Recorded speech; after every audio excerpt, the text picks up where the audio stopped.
I remember when I was 17 and a woman asked me, "Are you saved?" I didn't have any idea what she meant. I was like, saved? What the heck is saved? The best thing I could think through was maybe she means, am I like my grandmother? And I adamantly told her no, because I'm not like my grandmother. I do hip-hop music. It's more than music, it's actually a culture. It's the lens by which you see the world. They talking reckless, what you expecting from the walking dead. Man, it's okay to be bold, passionate. It's masculinity. That's what I do. I used to sneak and watch rap videos in my grandmother's house. I was too little. She wouldn't have let me watch them. And I would sit there and watch them, and I would just marvel. Late at night, I found people to look up to. There were no Barack Obamas, there were no Martin Luther Kings and Malcolm X's. They'd all passed away, and so I had Tupac.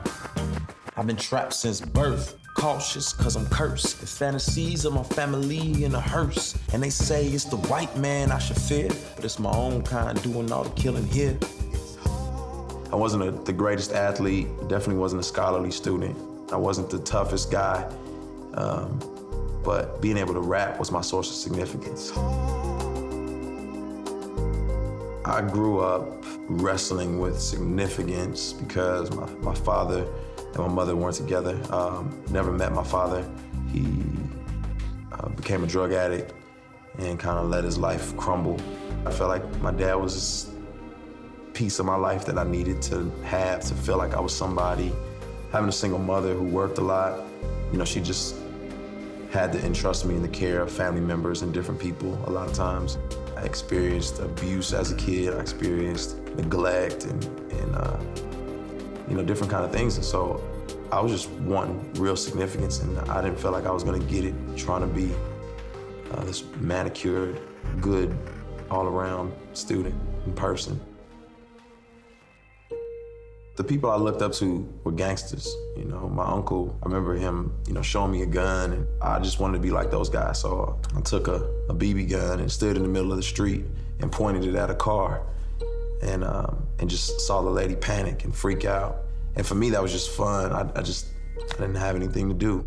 I wanted to be back in the inner city. I wanted to be, you know, doing criminal activity. So I just kept rebelling, and I kept doing worse. In drugs, 16, fighting all the time. Got arrested in high school for stealing. He was just like, man, what are you gonna do with your life? Got put on a gang list. I remember thinking like, man, I guess I'm supposed to care. Went from drugs to drinking to I'm a wreck, partying to I don't fit anywhere. I'm just this misfit of a person. My mother was like, you just need to read your Bible. And I remember ripping the pages out of the Bible and throwing it on the floor. And I said, I don't want this Bible. I just couldn't wrap my hands around this being true, this being real. My grandmother was a Christian. You know, I would have to go to church with her. It was like older people, it was old people. So for me, church wasn't about God, and church was for them. It wasn't for me. It's probably not real, probably just something people use as a crutch. I think as the emptiness started to get more profound, when I had to drink more, smoke more, find another woman, I was really, really, really in a dark place. 5:46 in the morning, tossing and turning, chest burning. Sermons in my head keep reoccurring. Having visions in my head of a kid crying at the feet of the Father for all the wrong things that he did. Now I'm sweating in my sheets, can't sleep, cause my mind keep telling me I'm 6 feet deep. Don't remind me, even though I'm still alive, I can't tell. The way I'm living my life, I feel I'm going to hell.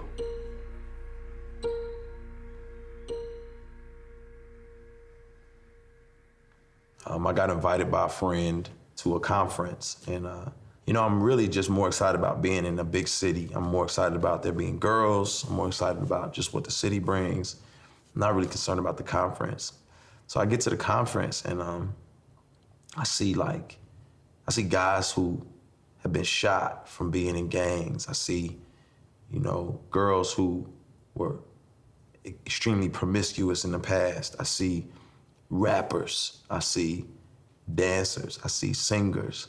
I see people who came from the same background I came from, and they still embodied who they were culturally, but they were all in love with Jesus. And I'd never seen that before. And then I saw another group, and they were sold out for Jesus, and they were rapping, and you heard about it in their songs, and I was just like, what in the world? And as I listened to the lyrics, I was like, man, I don't know this. I don't understand this God they're talking about. And then finally, someone got up and said, do you know you've been bought with a price? And they told me the story of Jesus on Golgotha and him carrying the cross and him bearing all of my sin, all of my lying, all of my cheating, all of my escapades, all of my drinking and drugging, and put it on his own back. And he said, I was bought with a price. And it made me think, man, I'm like, somebody thinks I'm significant enough to die for me. Somebody thinks I'm significant enough to climb up this mountain with this cross on his back and take nails in his wrists and his feet for me. I remember articulating like, God, get me out of this, just don't kill me. Do whatever you gotta do to get me out of this, just don't kill me. I was driving down the highway and I turned too quick and lost control of the wheel. My car flipped over again and again. The roof caved in, windshield caved in, no seatbelt, glass everywhere. My glasses that I had on were molded like kind of into the frame of the car, and I didn't have a scratch. That was it. I said, I get it. Called up my friends who I knew were living for Jesus, and I said, we gotta make this happen. I'm coming home. I saw change happening. I spent a lot of time searching for father figures. Just saw the evidence. And God has shown me that, ultimately he's my father. It drives me to keep pressing. I started volunteering at a juvenile detention center. And some of those songs that I had written in my darkest times when I was crying out to God, I would do for him. And you just see him sitting there weeping. And time after time, they keep requesting it. Can you do that song again? Can you do that song again? I just need that to hold on to. I need something that's gonna remind me that I need Jesus. It hit me like, this is what I wanna do. I wanna use music to offer hope and encouragement to people. I was created by God, but I didn't want to be like him, I want to be him. The Jack Sparrow of my Caribbean. I remember the first created being and how he shifted the blame on his dame for fruit he shouldn't have eaten. And now look at us all out of Eden, wearing designer fig leaves by Louis Vuitton, make believing. But God sees through my foolish pride and that I'm weak like Adam, another victim of Lucifer's lies. But then in steps Jesus.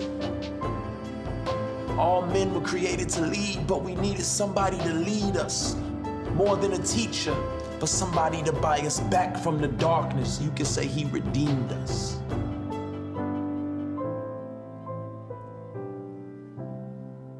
I've learned to stay close to my source of significance, to my source of worth. And that's God. My name is Lecrae, and I am second.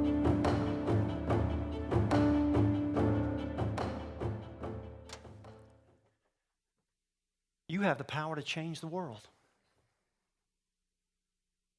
Because you already have in your possession the greatest tool that was ever invented, that was ever created, and that tool is this: an idea.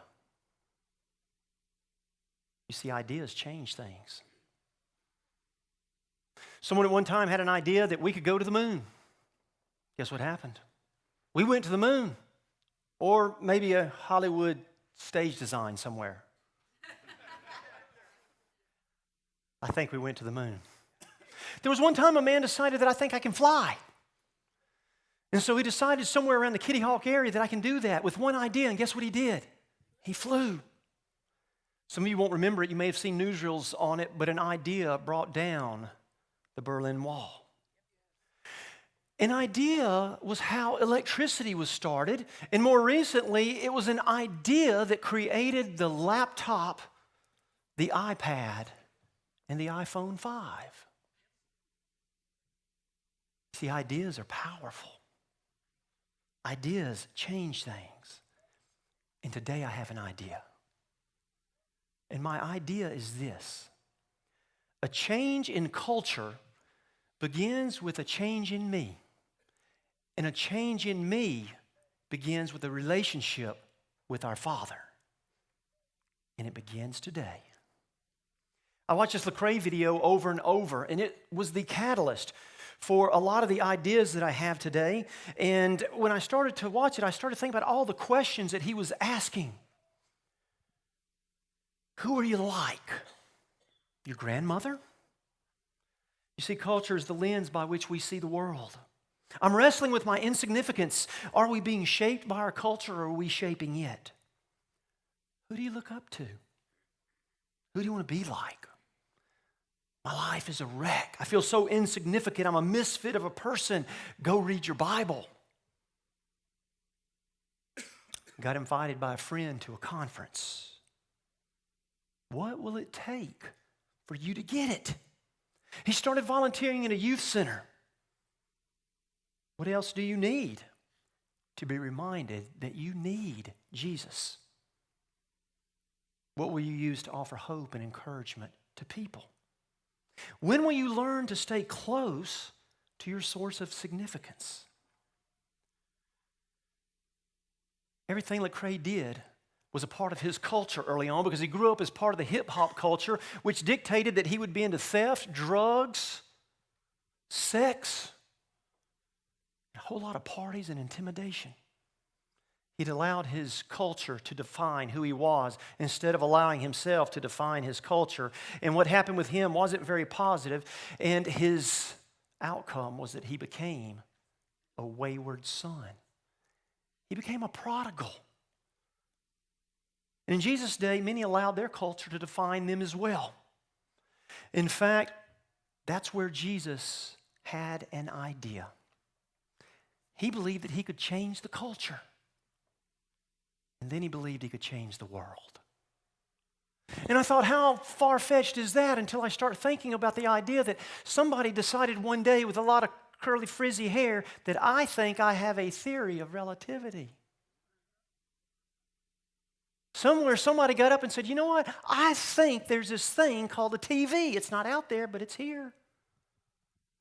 And it changed things. And Jesus thought the same thing. He believed that we could change the culture and that it would begin with us. I've been reading Philip Yancey's book that's entitled A Jesus That I Never Knew. And the one thing he pushes is that if you're going to understand Jesus, you've got to understand Jewish culture. Because when Jesus grew up, there's a resurgence in Jewish pride, and therefore they started to take some of the names that we know from the Old Testament, and they were placing them on their children now. In fact, Mary would have been from the word Miriam, the sister of Moses, and Joseph from the 12 sons of Jacob. And Jesus' own name comes from the word Joshua, meaning he shall save. Jesus' culture dictated who he would talk to and who he couldn't. Remember those Samaritans? Don't talk to them.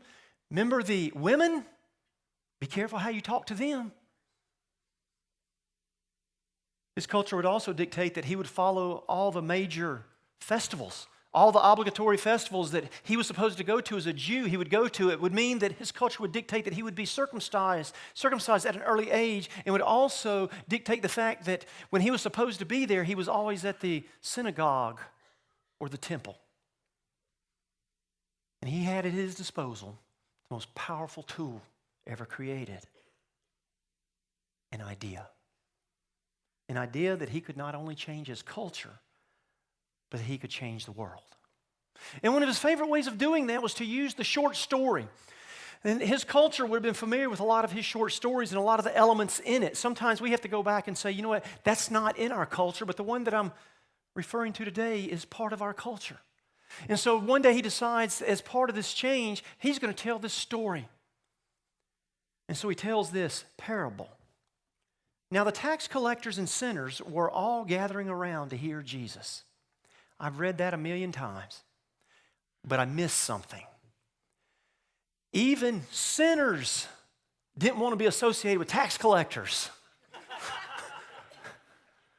They did not want to be associated with that. Anybody getting that feeling about as the day draws near?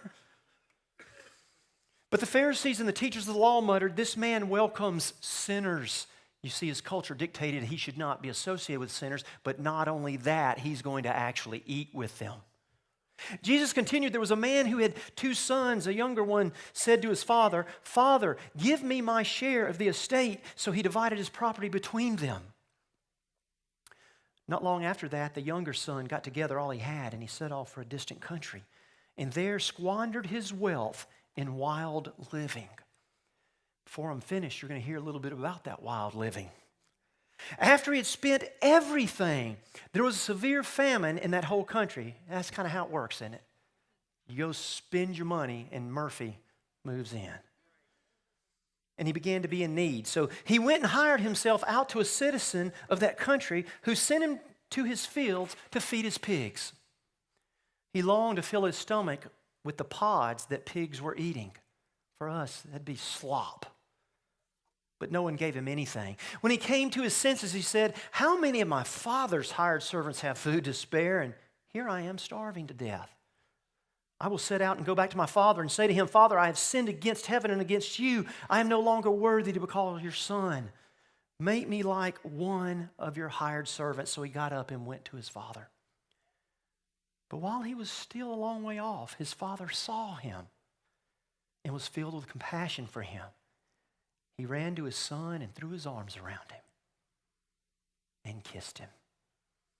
The son said to him, 'Father, I have sinned against heaven and against you. I am no longer worthy to be called your son.' But the father said to his servants, 'Quick, bring the best robe and put it on him. Put a ring on his finger and sandals on his feet. Bring the fattened calf and kill it. Let's have a feast and celebrate, for this son of mine was dead and is alive again. He was lost, but now is what? Found.' So they began to celebrate. Meanwhile, the older son was in the field. When he came near the house, he heard music and dancing. So he called one of his servants and asked him, 'What's going on?' 'Your brother has come,' he replied, 'and your father has killed the fattened calf, and because of him, he is back safe and sound.'" What? He didn't say that, but the brother had to be thinking that. Are you kidding me? The older brother became angry and refused to go in, so his father went out and pleaded with him. But he answered his father, "Look, all these years I've been slaving for you and never disobeyed your orders, yet you never gave me even a young goat so I could celebrate with my friends. But when this son of yours, who has squandered your property with prostitutes, comes home, you kill the fattened calf for him?" "My son," the father said, "you are always with me, and everything I have is yours. But we had to celebrate and be glad, because this brother of yours was dead and is alive again. He was lost and is found."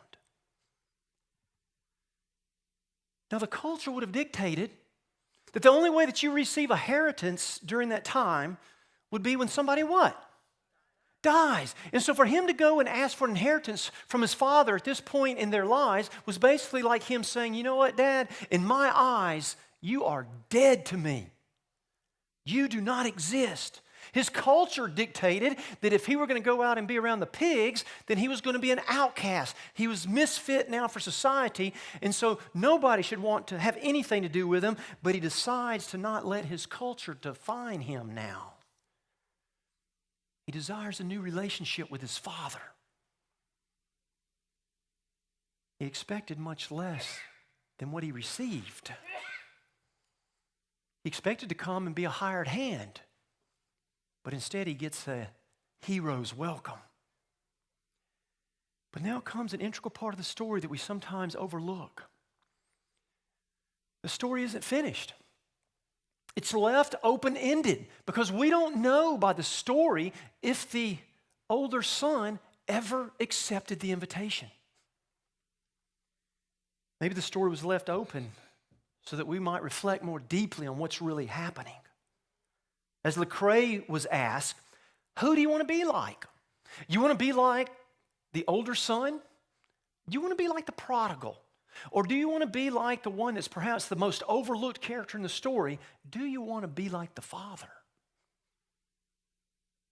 Maybe this story is about seeing life as the Father sees it. To see our culture through the lens of the Father. You get to play on words. Maybe the story is left open-ended so that we might reflect on our own culture. And with that idea, that story, Jesus was starting to change the world. You see, when I first think about that we have the opportunity to change the world, I think, yeah, whatever. But then I go back and I see history has proven it. One day, Steve Jobs got up and said, you know what, I think I can make this cool little tablet thing. And people will stand outside in line overnight to get it, while all the other companies are building their own. They'll come for mine. And it all started with an idea, and it changed the world. It can really happen. I believe that. I'm convinced that we do have the greatest tool ever given to us, and it's the idea. So what if we really could change our culture? What if we really believed what we read? What if we started to say, you know what, I want to see things through the lens of my Father? Imagine how our lives would be different and our culture would be changed. What if we said, you know what, God, I want to make you first. And we could stand up like Lecrae and say, hi, I'm Tony Johnson, and I am second. Because Jesus is Lord, not only of my Sunday, but of my everyday. How things would change. Imagine if we started to move from the micro of me, to the macro of how can I help them? How can I transfer, just like the Father did, from an inside to an outside look on culture? You see, Jesus was outwardly focused. And that created a lot of problems for a lot of people. And sometimes it can create a problem for us. Because we can get so into our own selves that we forget about them, the tax collectors and the sinners. You see, we stand no hope being outwardly focused unless we consider our relationships. See, Lecrae needed a relationship with Jesus. Both sons needed a new relationship with their father. And for Lecrae and for us, we need new relationships as well because we can't do anything to change our culture without that relationship with our Father. There is no hope. There is no hope. So I sat and thought about this. I thought, what are some practical ways? Because it's a pretty big thing. You've always heard people, hey, I want to change the world. Well, guess what? People really do it.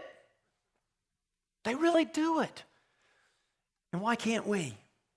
To turn our focus from inward to being something outward.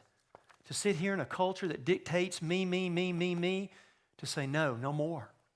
I'm going to have an impact on culture, on our culture. Well, here are some next steps. I know you don't have anything to write it in, but that's okay, you'll remember it. Every 30 minutes, number one, every 30 minutes until April 7th, say, Jesus is Lord. In some way, recognize Jesus is Lord and say, I am second. I did that this week. I missed some times, but I found myself being more cognitively aware because you've got to practice it. So in case you've missed it today, we're going to be silent for just a second. I want you to say, Jesus, you are Lord of my life, and I am second. All right, go. Okay. Number two. Commit to activities you enjoy and invite others to come do them with you, not church stuff. This week, if all of our equipment works, we hope somebody has an idea, don't we, of how to fix it.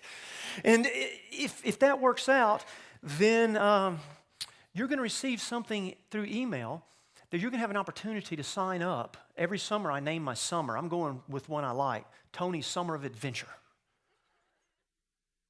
My family loves it when I theme my summers. But what's going to happen is this.